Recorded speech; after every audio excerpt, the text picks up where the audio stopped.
Today, I want to tell you guys a story.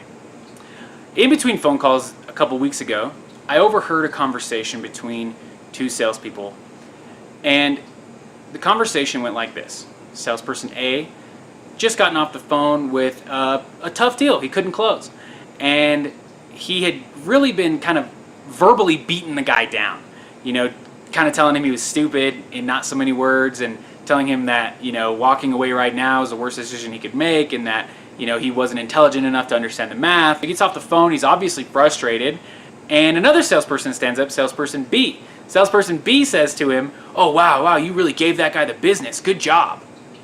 And they high-fived. And I'm like, what? That's not reason for a high five. That's a reason that person, salesperson A, needs some fucking training. That is not a reason to high five somebody. The numbers and the math and everything that he was offering to this person made perfect sense. In fact, the guy would be crazy to walk away from it because he was in the position to save thousands and thousands of dollars by moving forward. He still chose not to. And the salesperson A didn't understand that. So instead of trying to find the guy's position and figure it out, he decided to verbally beat the guy down. That is not the way to bring someone around to your way of seeing things. All that you're going to do is make them further entrenched in their position by arguing with them. I've talked about this before. We don't argue with people, right? Even further still, we take responsibility. That's our responsibility as salespeople.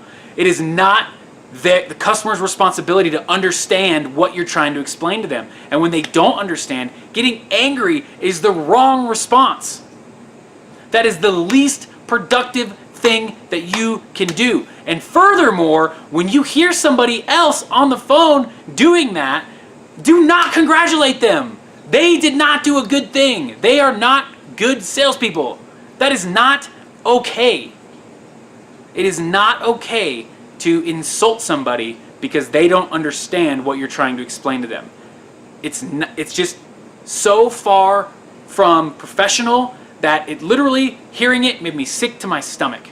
If you're on the sales floor and you're encouraging that type of behavior for your fellow salespeople, it might be fun and it might feel good and it might be a way to build a little bit of camaraderie, but you're not doing them any favors.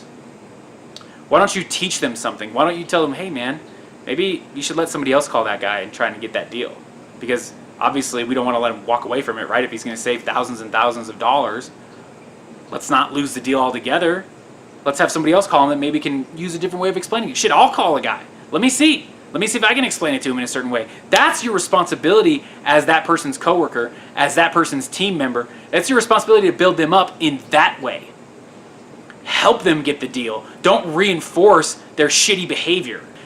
Probably 25 to 30% of what you say actually goes in someone's ear and is registered. The rest of it is blocked out by their internal monologue. Part of your job is to understand how your customer's mind works and to help them make decisions. Now, verbally beating somebody down and insulting their intelligence is not going to be conducive to them making a decision. Why don't you ask them questions? Ask them to describe their position to you. Hey, you said X. Can you explain what you mean by that? I'm seeing this math right here. Do you mind if I run through it with you one more time? Okay, great. Does it make sense now? Oh, it doesn't? Okay, so help me understand. Obviously, we both agree that the math is there. What else is stopping you?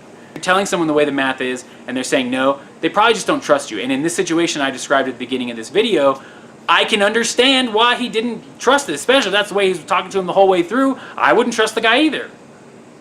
Now, when someone doesn't trust you, if you take the time to slow down and understand their position and repeat it back to them, you build an insane amount of trust by doing that. The person feels heard out, and now their inner monologue will shut up long enough for you to go through and describe to them again the benefits and the reasons why they should move forward with you. Do not insult them. Don't let your emotions control you. It's not their fault they don't understand. It is your fault that they don't understand. If you enjoyed this content, if you enjoyed this video, this free sales training, and you'd like more, head over to salesespionage.com and you can join my Facebook group, hang out with the other covert closers, and get more free training just like this, plus some exclusive stuff that only the members of my group have access to. Gotta go get it, I gotta go get it, I gotta go get it, I gotta go get it, gotta go get it, I gotta go get it, I gotta go get it.